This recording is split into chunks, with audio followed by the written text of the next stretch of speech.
సమస్యలు పరిష్కరించాలని కోరితే మహిళలను పోలీసులతో అన్యాయంగా అరెస్టు చేయించారని ఆశా సంఘం నాయకురాలు పి మణి మండిపడ్డారు. విశాఖలో ఆమె మీడియాతో మాట్లాడుతూ గత ఎన్నికల్లో ఎన్నో హామీలు ఇచ్చిన జగన్మోహన్ రెడ్డి అధికారంలోకి వచ్చిన తరువాత అందరినీ మోసం చేశారని విమర్శించారు. చలో విజయవాడకు బయలుదేరిన ఆశా కార్యకర్తలను ఎక్కడికక్కడ పోలీసులు అరెస్టు చేశారన్నారు. ఆశా సంఘం రాష్ట్ర నాయకురాలు ధనలక్ష్మి తదితరులను అరెస్టు చేసి ఎక్కడికి తీసుకెళ్లారో చెప్పడం లేదని ఆవేదన వెలుబుచ్చారు. ఆశాలను ఇళ్లలో బంధించడం దేనికి సంకేతమని ఆమె ప్రశ్నించారు. ఈరోజు మా ఆశా వర్కర్సు విజయవాడలో ధర్నా చేయడానికి మేము అనుమతి తీసుకున్నాం. ముందు అనుమతి ఇచ్చారు, చివరి నిమిషంలో అనుమతిని క్యాన్సిల్ చేశారు. ఎక్కడ పడితే అక్కడ ఆశాలను అరెస్టులు చేశారు. ఇళ్లలో ఉంటే హౌస్ అరెస్టులు. రాత్రంతా మహిళా పోలీసు ఇంటి దగ్గరే ఉంటుంది, కానిస్టేబుల్ ఇంటి దగ్గరే ఉంటారు, ఇంటి బయటే ఉంటారు, చాలా హెరాస్ చేస్తున్నారు. అలాగే అర్ధరాత్రి ఆశాలని పోలీస్ స్టేషన్లో ఉంచారు. తిండి తిప్పలు లేవు.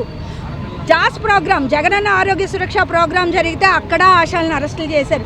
ఇమ్యునైజేషన్లో ఉంటే ఆశాలను అరెస్టులు చేశారు. పోలీస్ స్టేషన్ దగ్గర తీసుకెళ్ళి అక్రమంగా నిర్బంధించారు. రైల్వే స్టేషను, బస్ స్టాండ్, ఇంకేది మినహాయింపు లేదు.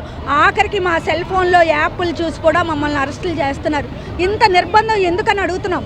నిన్న రాత్రి మా రాష్ట్ర ప్రధాన కార్యదర్శి ధనలక్ష్మి, అధ్యక్షురాలు పోసమ్మ, కోశాధికారి కమల్ గారిని ముగ్గురిని చర్చలకని కమిషనర్ పిలిచి కమిషనర్ ఆఫీసులోనే అరెస్టులు చేయించారు.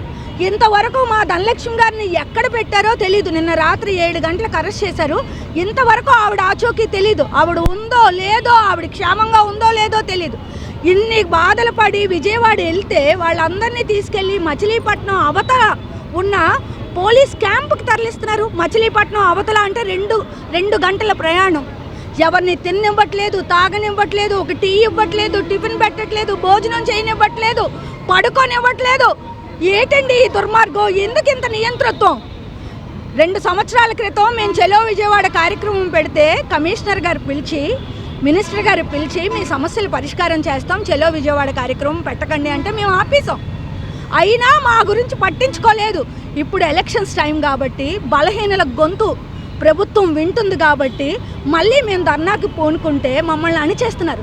ఈ అణిచివేతలో చూపించిన శ్రద్ధ మా సమస్యల పరిష్కారంలో చూపిస్తే మేలు జరుగుండేది. ధరలు విపరీతంగా పెరుగుతున్నాయి. కనీస వేతనం 26,000 రూపాయలు ఇవ్వాలి.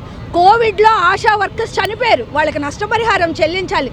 అలాగే ఆశా వర్కర్స్ది ఫీల్డ్ డ్యూటీ, వాళ్ళు ప్రమాదాలకు గురవుతున్నారు. ఆరోగ్యశ్రీలో ఆపరేషన్ అయితే అయ్యింది, లేకపోతే లేదు.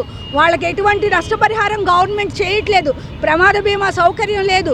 CHWని ఆశాలుగా ప్రమోట్ చేయటం లేదు. విపరీతమైన పనిభారం. ఆశా వర్కర్స్ చనిపోతే వాళ్ళ కుటుంబంలో ఒకరికి ఆశా ఉద్యోగం ఇవ్వమని అడుగుతున్నాం, రిటైర్మెంట్ బెనిఫిట్ కల్పించమని అడుగుతున్నాం. అన్నిటికన్నా ముఖ్యంగా మా ఆరోగ్యాలు పట్టించుకోమని అడుగుతున్నాం. కాబట్టి ప్రభుత్వం ఇప్పటికైనా మాతో చర్చలు జరపండి. ఈ నియంతృత్వాన్ని ఆపండి. నియంతృత్వంగా వ్యవహరించిన వాళ్ళు ఎవ్వరూ చరిత్రలో మిగల్లేదు. మీకన్నా గొప్పోళ్ళైన వాళ్ళే కాలగర్భంలో కలిసిపోయారు. అణిచేస్తాను అన్న ఆలోచన మాత్రం ఈ ప్రజాస్వామ్యానికి పూర్తి వ్యతిరేకం. కాబట్టి మాతో మాట్లాడండి, చర్చలు జరపండి, మా సమస్యలను పరిష్కారం చేయండి.